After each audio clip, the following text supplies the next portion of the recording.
Hello, everybody, and welcome to week 9 of Case Management Practice 1. And this week we're looking at the assessments for June week 10, so you've still got a couple of weeks. And we're just going to run through the first part, which is the assessment report. Danny's here with me to discuss and help us understand. And Carly's just popped in. Welcome, Carly. Hi. And Carly's popped into our recording today on this assessment demonstration. So, Danny, we were talking about Danny's questions. Carly, we're just looking at the assessment report, assessment part A. I can't even remember what number it is. Me neither, to be honest. I've got it here. It's one of them, isn't it? I'm pretty sure it's part A. Part A of... Yeah, it's just part A, assessment task 2. Two. Oh, okay, right. So the assessment report is the record of the information that you captured in the assessment. Yes. Yeah.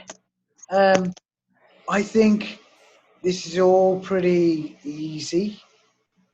Is there anything curly? Because I think we've considered all of these, and I think if we run through for each of our 3 clients, each one of these points, I think, 50 words is nothing.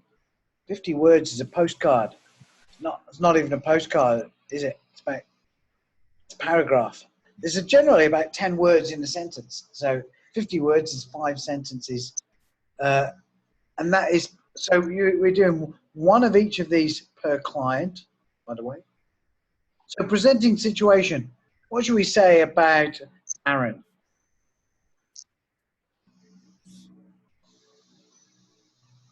It's pretty much just what we've already got in our case notes on the assignment and just breaking it down in a simple point form. That's all I did. Well that was done. the easiest part for me. That's all it is. So Aaron is how old is he? 19-year-old man who's isolated, living at home. I would just write these words just like this. I would present it like this. Isolated, living at home with his family. He's in conflict with his father. He's got some undiagnosed issues which are unclear at this point in time. And he's referred to the service by somebody. And we want to then go into the assessment. So the presenting situation is pretty much a quick snapshot of the information that you were given about him. So that'll be on page 1 of the assessment tool that we filled out.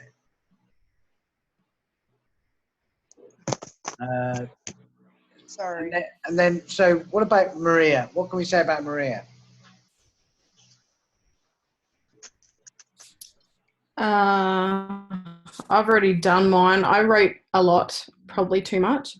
I just put that she was an abusive, like a domestic violence relationship. She has an Italian background, limited English speaking skills. Yeah.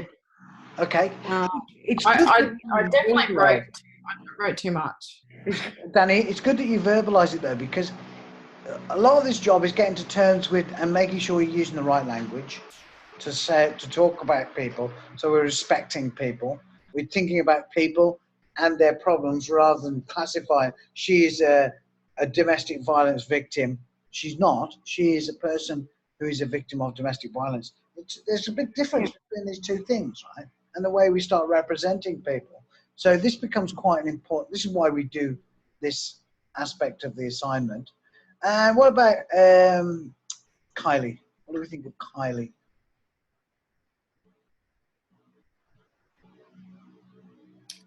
I haven't done her yet, but I'll just point out her age. She's an Aboriginal woman that suffered sexual abuse within a, what was she? When she was in a foster home, I don't know. I haven't done it, but... Carly, do you know Kylie's circumstances? Her circumstances? Yeah, so we're talking about, number 1, her presenting situation. when she presents to you, what's her She's situation? presenting with historical sexual abuse, Yep. alcohol. She's drinking a fair bit, as well as taking sleeping pills.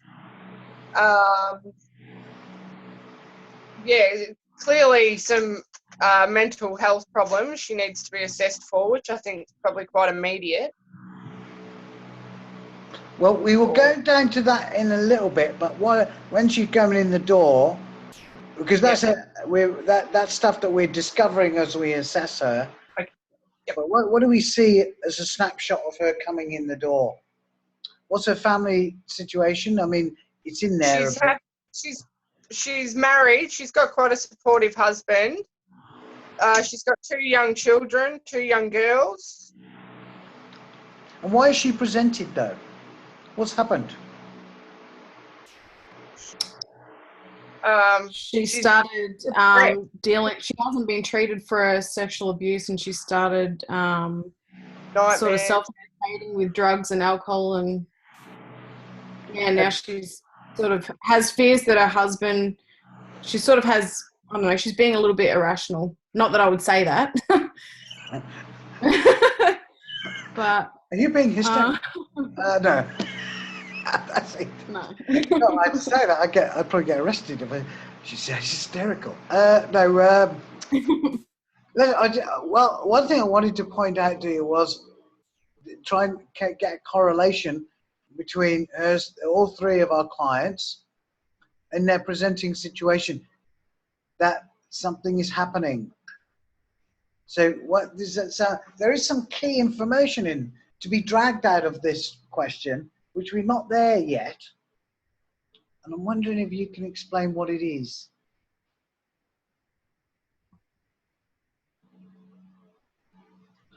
Why have they presented?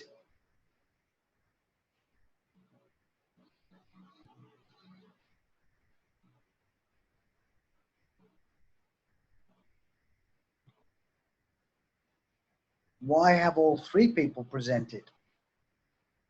Is it something that's similar in all 3 of them that we're missing?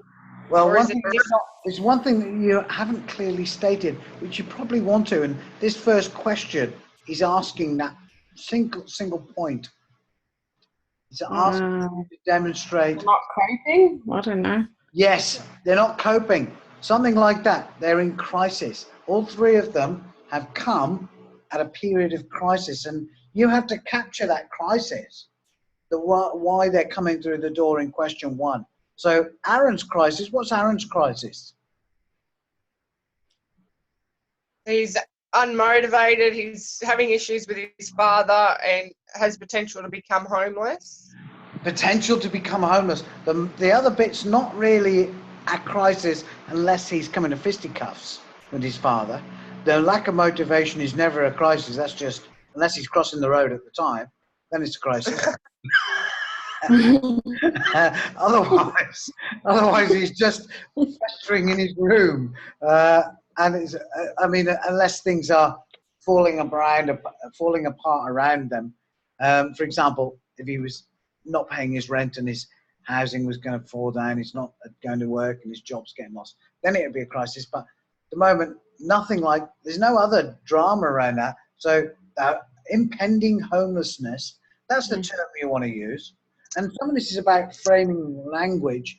So for Aaron, presenting situation, key terminology would be impending homelessness. You've got 75 words to say impending homelessness. But we still have to, isn't it sort of like the whole situation in general? Like, isn't it sort of like a background going on? Not. Yeah, all we're doing is capturing what was already given to us on the piece of paper anyway. Yeah. So, yeah. So you're just summarizing that. But most important is you want to capture the crisis point. And you want to know this. If people are coming into your service in the real world, forget the case studies, they're going to have a crisis or they're not. And if they're not, you're going to go, what's brought you in here? And maybe they're not able to represent it to you, and you might have to start way back and unfold layers of the onion to get to the nub of what is the problem. And it can be weird trying to communicate with people about crisis. But anyway, so identify the crisis coming in. So what's Maria's crisis? That she's in an abusive relationship and she's feeling isolated. Well, yeah, she is isolated, isn't she? When you say feeling, there's feeling isolated, but she is potentially at risk of this guy returning. We don't know what that circumstance. She's a recent victim of domestic violence. Sorry? She's scared? She's scared. And she is isolated in terms of she's not linked in with support services either. She's just been reported to you by the community health nurse, the community nurse, the nursing service. So, so you might want to capture that as well, that as a mandatory report got in and she's come to you from this crisis of domestic violence. So it's not necessarily linking in with a friendly face as much as the whole gamut of services that are required.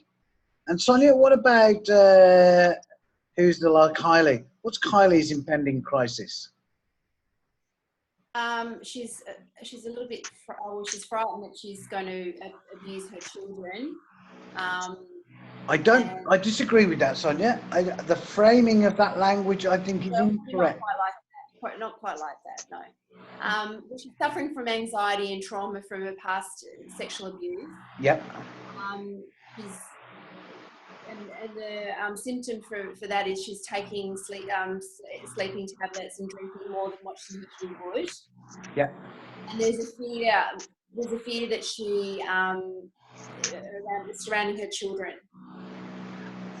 Say this again, Sonia. I'm not clear what you said. There's a fear she's.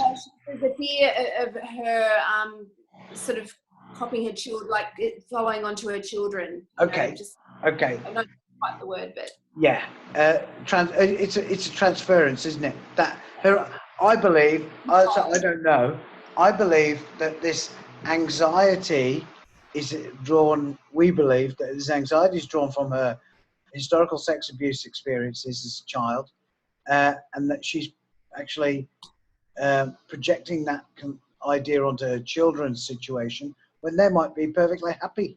There's nothing to suggest that her children are at risk, that she's a bad parent, or there's no words in there that suggest neglect, or she's maybe, is the term a helicopter parent? You might be hovering above them too much, if anything. But yeah, the drinking. So what is the big crisis? What is the risk for Kylie? The drinking and taking sleeping pills is a pretty immediate risk. That's right. That's the risk. That's the big risk. To her life. So she could kill herself, and by accident, Yeah. accidentally kill herself. Maria, what's her risk?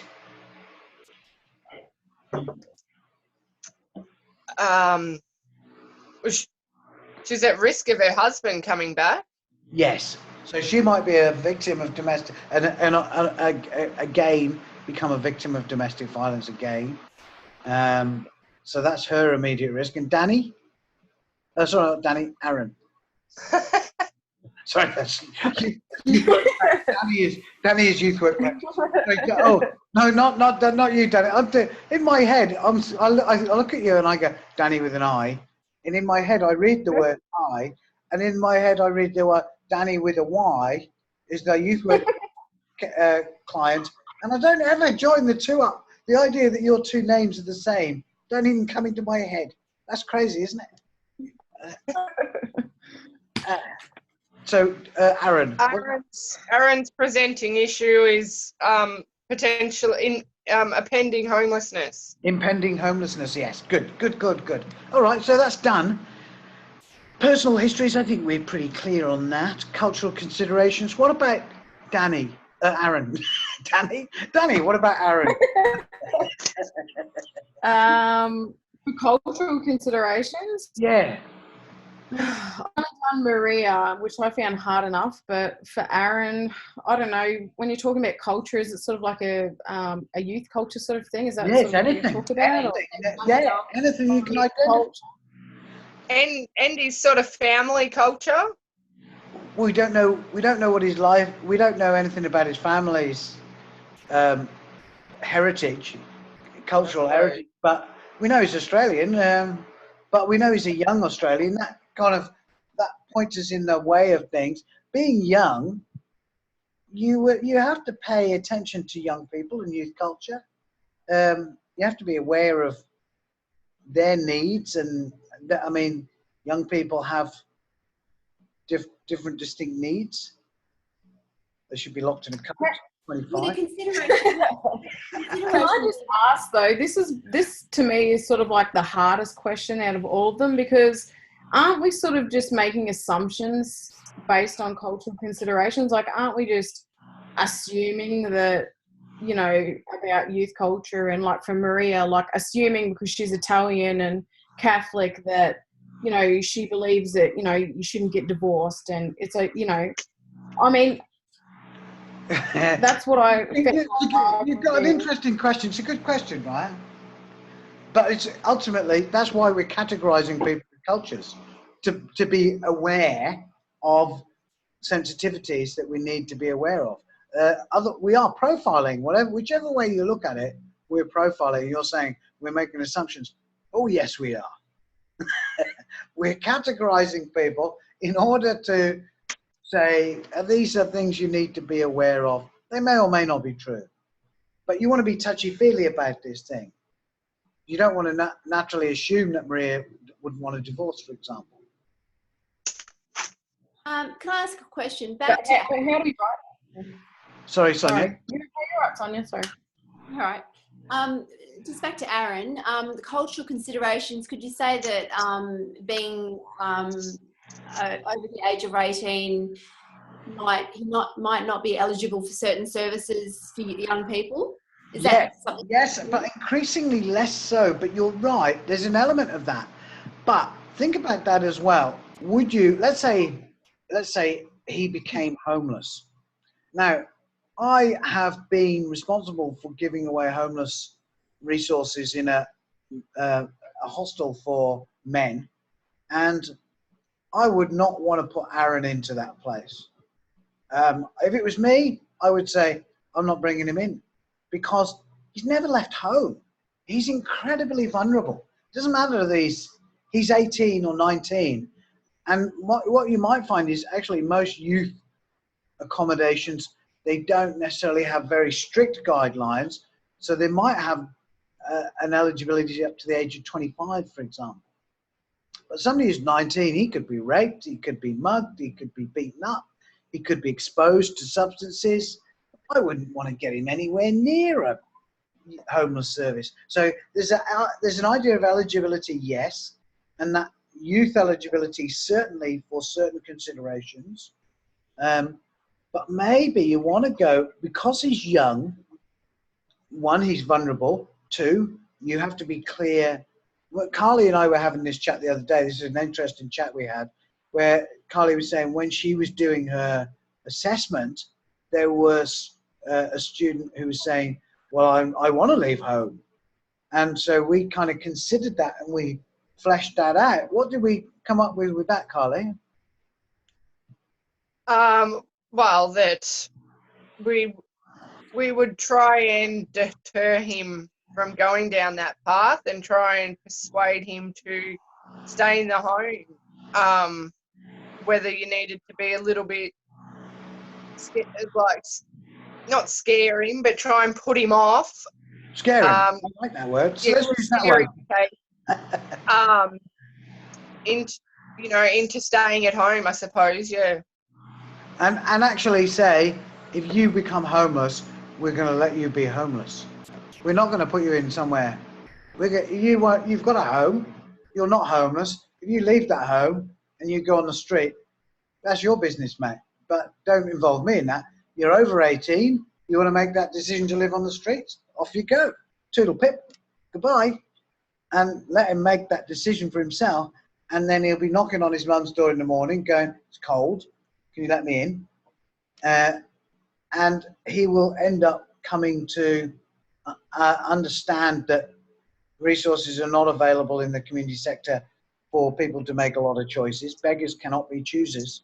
So there's that kind of idea. But the cultural consideration is he will not have cognitive ability and life experience to understand necessarily when people are giving him good information. He might resent older people. He might ignore them. He might have rose-tinted glasses. He might not trust older people if he's had bad experiences. So these are cultural considerations that, and he might be in a youth gang where, you know, he might be, might not be. As a young teenager, he might be suffering all the anxieties and neuroses and spots that we all experienced. And you have to be sensitive around that. So all of those things, I think, are relatively fair enough to put on the table and go, let's tiptoe around some of these things and push and pull. So as Carly said, scare him, absolutely scare the guy and say, what do you think's going to go on, mate? We're not picking you up. You're not homeless. If you decide to leave home, we're not giving you a space. That's for sure. And to be honest, he might actually be safer sleeping outside for the night than he would be in a homeless hostel. Think about that. Because he probably isn't going to, he's going to have at least one mate, probably. He can knock on the door and go, I've been kicked out. He's going to come stay at yours. So that is probably how these things run. So I would be running the school of real life through his choice-making understanding. And I don't think that's cruel. I think that's clear. And sometimes we have to be kind of brutal. And you have to be brutal and hold the whip hand in interviews as well. You can't always be touchy-feely and friendly, because there's a lot of people who use and abuse services and they keep coming back. And so eventually the door gets shut on and they say, sorry, my friend, we're not providing you with any services. You've been here, you're not picking up the services. So there's another thing about homelessness which you really have to get your head around. Nobody gets a bed for the night. People only ever get a housing facility which comes with support services attached, and that you have to be willing and able and ready to accept the support that goes with that accommodation service. And if you're not, if anyone's not for any reason willing to sign the documents that say they won't be intoxicated, they will meet with the workers, they will abide by the case plan, they're not able to stay. And depending on the service, they will evict people to be homeless if they're not compliant with that support plan. So they've got to be willing. So especially if they come in, so one, you have to identify a support need. So what is Aaron's support need, for example? So you think about it, Aaron would not get accepted because he doesn't have a support need. He's had a fight with his dad. Well, let's fix that. Call your dad. Let's have a chat with him. Dad, do you want to have a chat with your son? Yeah, okay, let's get through it. So, job's done. Bye. No support need. He's not a drug addict. He's not got a serious mental health issue. That is going to... What? Well, Sorry. I thought he did. Well, he might, but think about it. It's not a mental health issue that's necessarily driving him out of the home, or there's not a history of him being driven out of the home. It's something that's coming up. So it's his parents that have the problem, not him so much. He's happy to probably just laze around home all day. He obviously doesn't care, but his family is the one with the problem. Well, then somebody needs to talk to him, for sure. And he might have a mental health issue, but it's not a mental health issue which has been recurring and come to a point where he's failed in his life. It's an interesting thing. This is quite a hard learning experience in case management, that you've got to watch the patterns, and that Aaron doesn't have a pattern. He's got a pattern of being in his room, but but he doesn't have a pattern of failing and falling out of. So far he's managed to keep his relationships, and they're in danger. They're frail. They're on tender hooks. You know, he's on his last thing, and something needs to be done. But once you've had a conversation, once you've got Dad to sit down and have a chat, he's not going to be homeless anymore. So he doesn't really have a legitimate support need that needs a homeless service. I would never give him a bed, and I think if you were to trot his case study around services, they'd laugh and say, sorry, mate, I've got people who are on the street right now. I'm giving them a bed and they're heroin addicts. And they've agreed to take support and to follow a program. So, no. So can we cut him from the assessment then? And make it easier? No, what we do is we say that he has why did we run off on that tangent? It was Sonia's fault. What did Sonia just? It was Aaron's youth, Aaron's culture. Aaron's youth culture. Culture. Okay. Yeah, Aaron's culture. I'm confused about. I don't know what exactly we're supposed to say in that area, because you said he's very vulnerable and not have the ability to make decisions, but I don't really know what else you're supposed to say. Yeah, but don't say that. Look, don't worry if you don't make 75 words. If you make 15 words and you've captured it, who cares? No one cares. No one's counting. No, I know, but there's more. You said more, but I'm just not sure if I quite understand it. About you, Aaron? Yeah. Just that he's young. Yeah, young, vulnerable. He's a young person who's got conflict with his family. Which of us didn't have conflict? But that is not necessarily a support need that requires a homeless service intervention. Yeah. So is that a cultural consideration then? Sure, because he might just be a stroppy teenager. I mean, yeah, really, we don't know that he's anything without a mental health assessment but his presenting situation is we don't know that he's come in with anything more than being a stroppy teenager. His mum and his dad might have very limited communication strategies for dealing with stroppy teenager syndrome. And so they're at their wits' end when what they could do is just come into the community centre. They might get a bit of parenting advice. Oh, well, when he says that, tell him that. If he wants to leave, kick him out.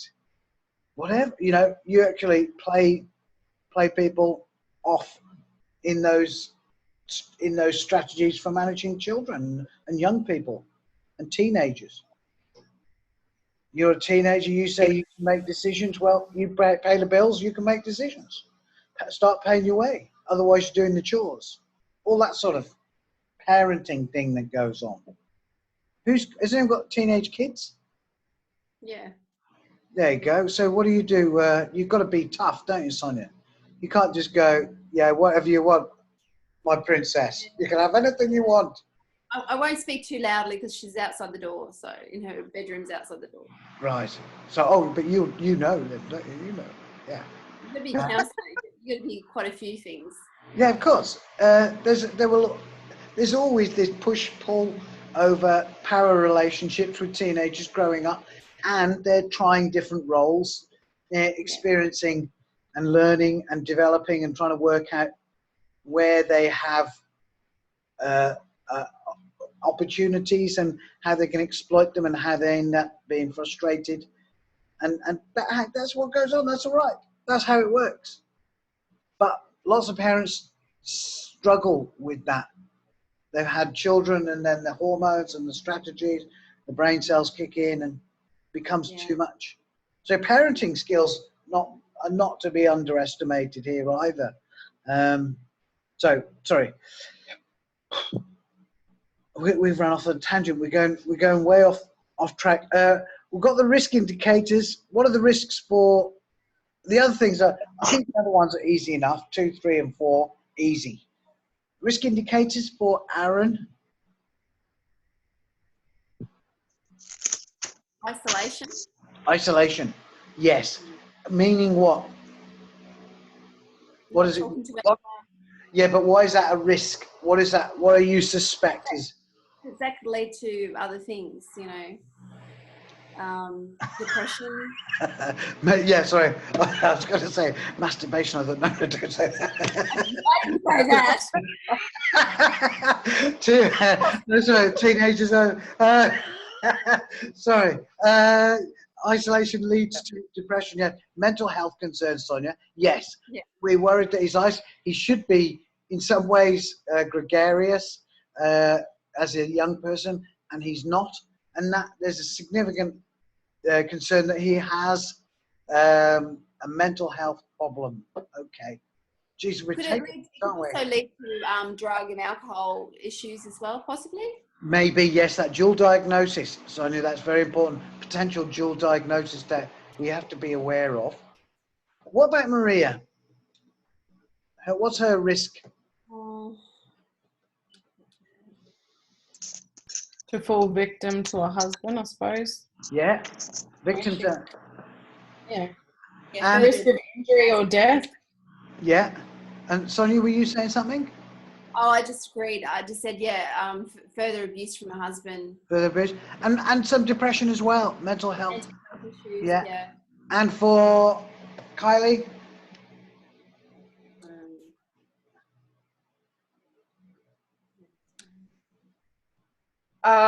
Well, she's at a quite high risk because of the alcohol and sleeping tablets. Absolutely. She's the highest risk of all of these clients because she's actively engaging herself in very risk averse behaviors. Sorry, not risk averse, endangering behaviors by drinking and taking barbiturates, which is a well-known way to kill yourself. And she may not be aware of that. So that's the biggest problem. That's her, and she's the one client that we're, and there's another risk with her as well. What's another risk for Kylie?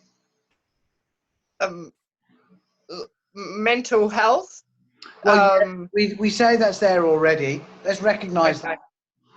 Yep.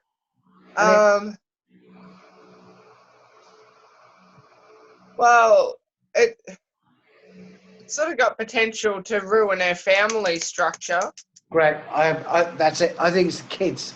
The risk is for the kids. So imagine if she is intoxicated all the time, and we're not clear about this. So we're still not clear. If she's intoxicated, we'd really have to be thinking about mandatory reporting for at risk of child abuse. Because if she's neglecting her children, or if she's actively abusing her children, if she's drunk driving or something like that, she might even just be, operating a vacuum cleaner in the house, and that could be a dangerous thing for the kids. Who knows what happens?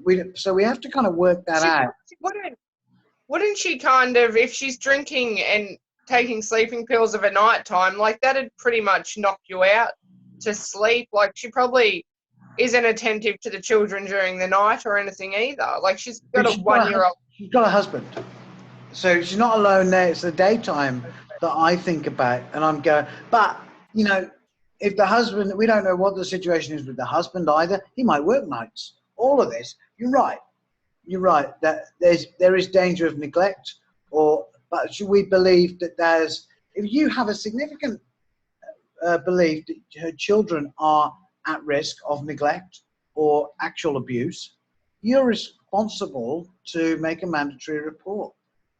That is your job. And as a responsible person in the world, whether it's your job or not, you should make a mandatory report anyway if you believe any child is at risk.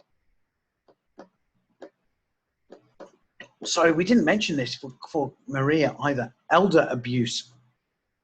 Maria is at risk of elder abuse. And that is also a mandatory report that she's at risk. So you wouldn't make that mandatory report. That has been made. And that is why it's been referred to you.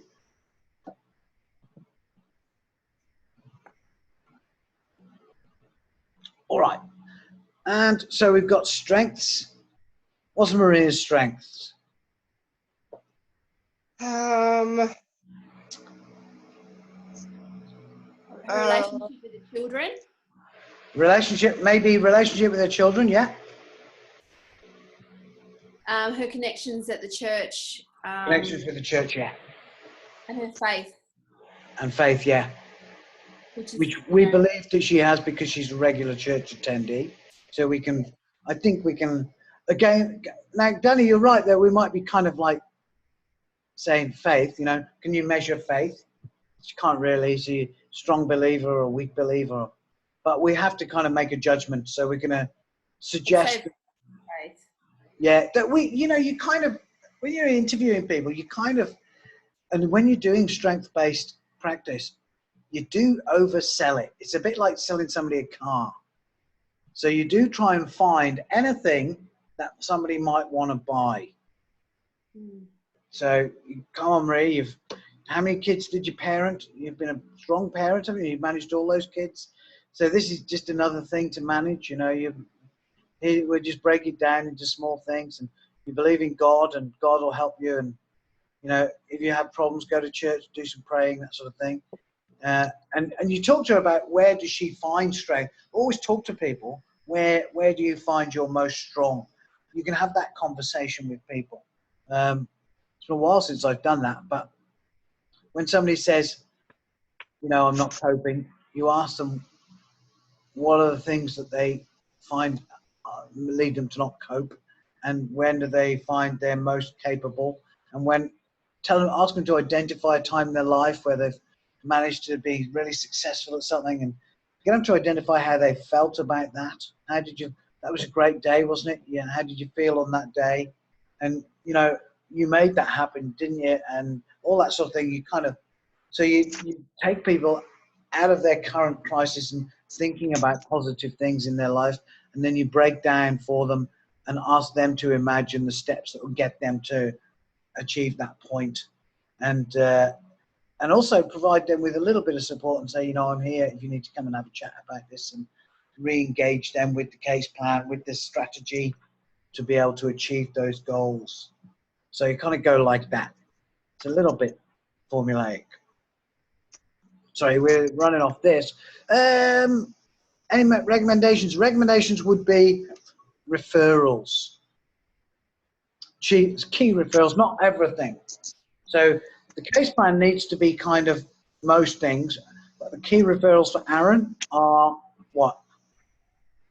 2 key referrals. To the GP for a mental health assessment? Yep, or Headspace. Or Headspace is nationwide, remember, right? So I much prefer going to somewhere like Headspace, because the GP, I always think of some doddery old bugger in the office who's not seen a young person for 20 years and he's been dealing with varicose veins. And because what they do is they apply, I'm very judgmental. The more you get to know me, the more prejudiced you realise I am. So the GP maybe not so, but Headspace, Yeah. Oh, sorry, I was just going to tell you what the mental health assessment. Do you know what that is? Do you understand how that works? It's a series of questions, isn't it, that they got to go through? Yeah, it is. And It's an assessment tool. Yeah. It's called what? Mental health assessment. It's called I've forgotten the name now. It's called the DM5, I think. I think it's called the DM5. Anyway, so it is just an assessment, but, someone like Headspace, they'll employ psychiatric nurses and trainee psychiatric nurses who've had a lot of experience at applying these assessments with young people and teasing. As we've worked with our assessment tool on this course, they will have worked with their assessment tool, and they'll know all the lurks and perks and where to pull and push, because you've got to, it's like you're looking for a thread and you pull the threads, the meaningful threads. Whereas some GP, he's back onto the next hemorrhoid after he's done the test. So you kind of go, do I want to go there, or do I want to? I'd rather go to somebody who's engaged in it. That's why I want the young people's psychiatric service, personally speaking. And would the other referral be to counselling for Aaron? Counselling, yes. Family counselling. Reconnect. Reconnect. Yeah. Where is Amanda these days? She was. Yeah, I was wondering what happened to Amanda. She was here all the time. Call the police. She could have been kidnapped. Okay. Next, Kylie.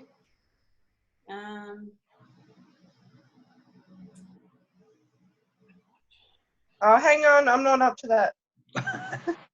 Sorry. There'll be a recording. You can I come back. said a mental health assessment for Kylie as well. Mental health, yeah. Where would you go for that, though? I said GP. Yeah, GP. We don't care about Kylie. Yeah, no, but actually there would be. I think she probably needs like a bit of a sort of overall, a general health assessment as well if she's drinking, and she's probably quite run down. Yeah, maybe. Well, yeah, but I don't know that you want to. I see. This is the thing. You go to an old bloke, and he's not thinking about that psych assessment because he can't find a form, and it's been ages. Well, I don't know what doctors. Not all doctors are old. I don't know. I know. I know some. Honestly, I know some about 80 who wake up and then sign the paper, give you the paper, and then you. And I've seen them. Anyway, where are we? No, I'm right. But let's go think about this. Every region has got a psychiatric service, and they'll often have a clinic, and they might. So you can. I'm suggesting that you explore the psych services in your region, and look for the suitable ones, because going to the GP for stuff, I think they're the crap doctors. They're not the specialists. So the hospitals haven't hired them and paid them the big money, have they? No. They're the rejects. The GPs are the bloody rejects, aren't they? So you would look for a psych service in the area that does mental health assessments. Yeah.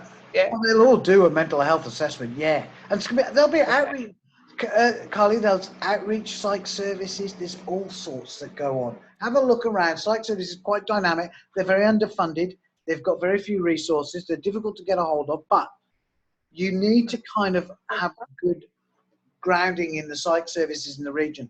There's more than that, and don't go to the. I've never been to the GP for a mental health assessment. Because the other thing is, once you call these people and you meet with them and you meet and greet them, you've got a relationship with them and you can get them into places. And the other thing is, the GP will go, well, I don't know if there's anything there. And you've missed it, mate. You've missed it. The guy's living at home. Obviously. So people believe that GPs... Have you ever had a pet and taken to the vet and the pet died? That's the GP.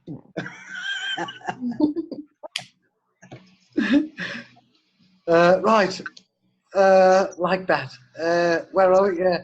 Last one. Can we just copy off our first assignment, though, when we had to do all the referrals? Can we just cover the same details down on that? Oh, God, yes. Oh, absolutely.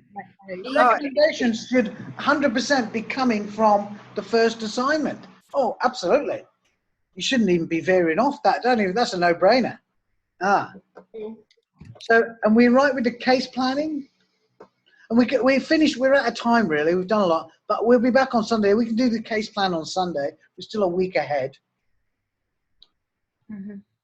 In the book, there's a nice curly activity for you to think about.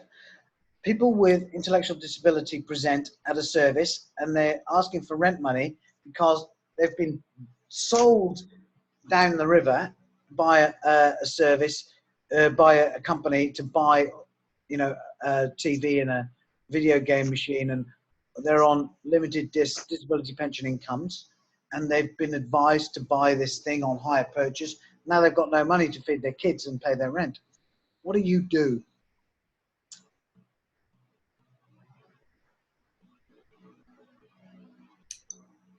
I was actually waiting to come here to ask you what you would do. I read it and I was like, I don't really know what sort of reach we would have. I've asked my intervene. supervisor for some assistance. Is that too curly a one for you? I wondered. I wrote that and I thought, is that too curly? Yeah. What, they're disabled. They've got intellectual. They've got intellectual disability, right? So what's the? What do we want to think about here? They've got a debt. Yeah. Financial Maybe. counselling. Sorry, financial counselling. Good. Financial counselling. Yeah, good. What's the financial counsellor going to do? Probably have more idea of what financial services are available to them. Well, when you say financial services, you're saying where's the free money tree, which doesn't really exist. You've got to be a bit clever at that. See, a lot of services are geared around helping, because extreme poverty is a big thing, right? And poverty, people living on a pension, on New Start, they're not really living wages. So people are living way below the poverty line all the time. So as a case manager, you're going to come across people with financial difficulties all the time. So here's the thing. Financial counselors will help you arrange a budget. They might have some links to other services, but let's think about what those other services are now. Can we get any money to pay the family's rent? Well, Yeah, I don't know. able to. Depends on what your service offers, doesn't it? Well, Or it's you not go to all- Centrelink. but not just your service, but you can go to somewhere else. What can you get? Centrelink. You can go to Centrelink and get like an immediate loan or something. You might be able to get an emergency payment from Centrelink. Oh, an emergency payment. But that is a loan that's paid back. And it's a small loan. It's not a very big loan. Okay. So they need money to pay their rent. Who are they paying the rent money to? The real estate. We don't know. You've got to find out. Because what if it's government housing? See, if it's government housing, You could work something out. yeah, they'll be more amenable to work something out. So, so there's that. So now, if also you get the idea these people have been conned into taking a debt burden that they can't actually cope with. So, is there anything we can do about that? Or we could get organise some legal or refer them to some legal advice. Maybe. So that might be something. So we could maybe refer them to some legal advice. Now, if they're that easily conned, what happens next time? Well, I don't know. Can we protect them? I don't know. Yeah. I suppose you could offer them some kind of sort of try and get them involved in some kind of training on like money management and stuff. Yeah, the financial counsellor will probably be able to do that. Yeah, and there might be a local scheme, which is a good idea, and there might, you might find something like that in the neighbourhood house, for example. Neighbourhood house might be a resource where they might have those sorts of facilities. So you've got to start getting to know all these different things in your community, right? What about long-term though? What happens to the next slick speaker when they go into the shop? They see the next shiny thing in the shop and they go through and they see it on TV and it's the next new PlayStation. Only this time it's $1 million instead of a gazillion. But they can get it on the hire purchase. I don't know if I'm right, but if they have a disability, depending on the type of disability, would they have to have maybe someone that has to sign off, like as an approval, like as in a second approver? Good. Now we're getting somewhere. Yes and no. That thing exists. This is called guardianship. And if somebody is so vulnerable that they are able to be conned and they can't manage their money and their money is easily taken from them. And there are people who I've seen this in the UK and in America. I don't know if I've seen it in Australia, where there are people on disability pensions who are made to be slaves and they are kept in a shed and they sign over their disability pensions and work for free on a farm for the rest of their life. It's like people have been slaves for 10 I've heard of people killing people for their disability pension and claiming all that like that. See, so they're vulnerable people in the community, and we protect them by a thing called the guardianship board. And so the state government runs a guardianship arrangement. It's very interesting. I used to be an advocate for the guardianship board, done everything.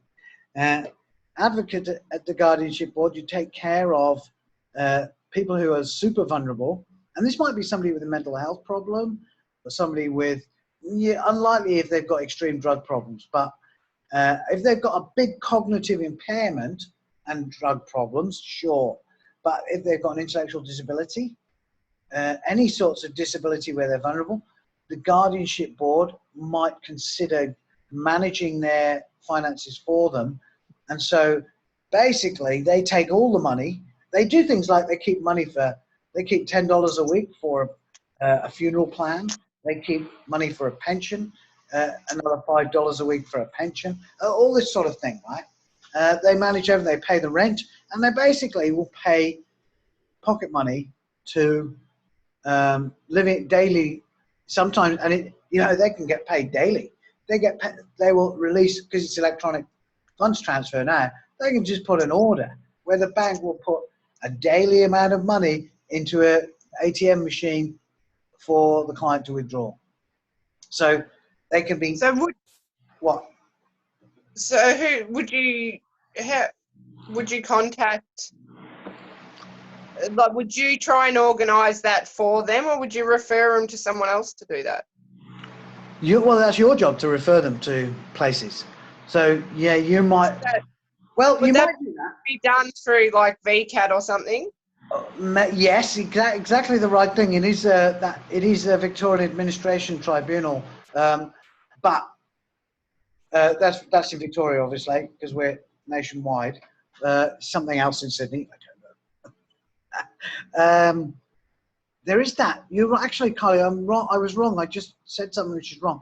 You said, can't we refer them to somebody? And the point is, yes, you can. And what you can refer them to is you can find an advocacy service. So this is one of the biggest things they actually need, which we haven't touched on. We've done all these things. We've got all these things we could do for these people. But what they really need is an advocate. So you might want to put them onto an advocacy service whose job is to, and the advocacy service will go, let's have a look at the guardianship board. Let's have a look at going to the shop and negotiating with the shop, saying, your salesperson conned these people. These are vulnerable people. We want this for free. They might actually get their debt wiped. They could have the goods returned. You could actually, there's all sorts of things that can occur to fix this problem if you think creatively about it. And if the government are involved, you might find that, Dick Smith will back down and go, yeah, sorry, especially if you call head office and go, you've got an overzealous salesperson who's conned somebody with an intellectual disability. And you really wouldn't want that getting into the public domain, would you? And so they'll go, no, just take the goods. We'll wipe the debt. Not Dick Smith, obviously, they're going under. But they've done that too many times. Somebody else. Somebody who's not going under. But yeah, so like that. Yeah, but there's creativity, and there's a lot of people have a lot of power that you don't know about. If you go through the right organisations, and you don't run through the door going, I'm with the advocacy service, give me this thing. You just call up very nicely and say, please, can I have this thing because this happened? You just keep going upstairs and going, look, this is terrible circumstances. You might even call the local member of parliament. They'll have a clinic and they might be willing to make a phone call for it. So make friendly relationships with, and this is the thing about case management. You get access to everything comes in your door, and you get to get all over the community and see all sorts of interesting stuff. So it's worthwhile being friendly with everybody on your way, on your travels. Right, shut up. We've done an hour. Well done, everybody. Mr. B says it's time for his walk. Thank you. So we'll be back on Sunday for case planning. Yeah. Before we go, can I quickly clarify something? you know, for the next part of the assignment, part B, the case management plan. Yeah.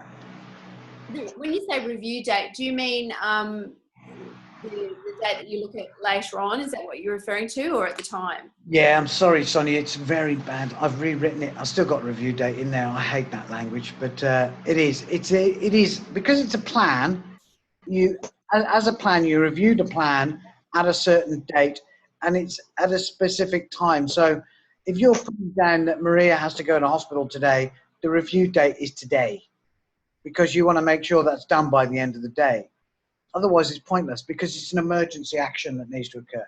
But if you're saying to your client, and this is an important thing you'll find out in case planning along the way, when you have a client and your client says, you say to your client, so you've got a heroin addiction, we'll help you, but you need to go to counselling for alcohol and drug services counselling. You will go, and they go, yes, I will definitely go. So you go, promise? Yeah, promise. Okay. So you put the review date in there to check. And if they're not going, you say, look, we gave you 3 chances to go. This is week 3. Every week we've checked back. You said you couldn't go the first week because you lost your money. Couldn't go the second week because you were in bed. You couldn't go the third week because you forgot the appointment. Now, you're not on the case plan, are you? You're not actually dealing with your case plan as you promised. So you're falling down. So why were we involving ourselves with you if you're not actually going to bother?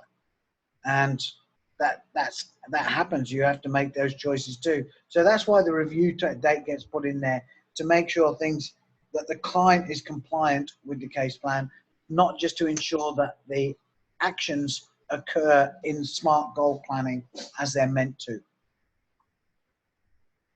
Okay, so you put down the actual date, or you put immediate. Is that what you're saying? No, I put the day, because it says date.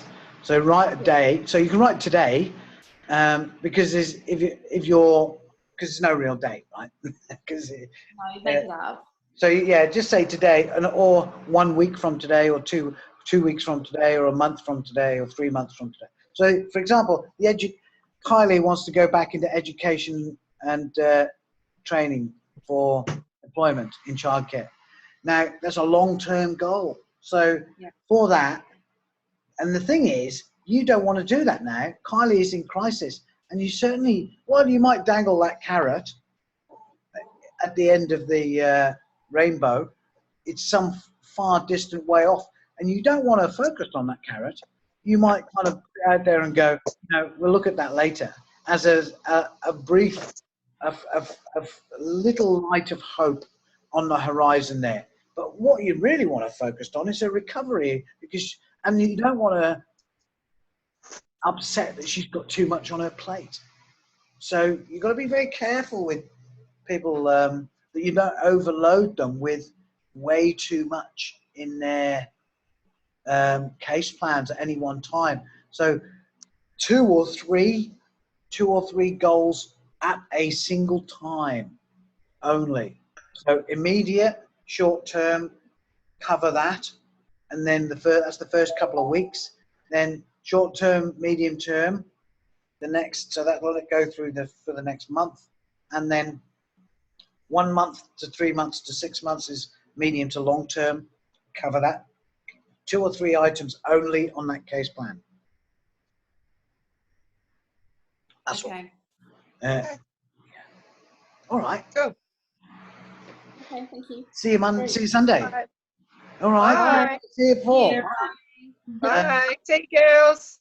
Bye. Bye. Bye.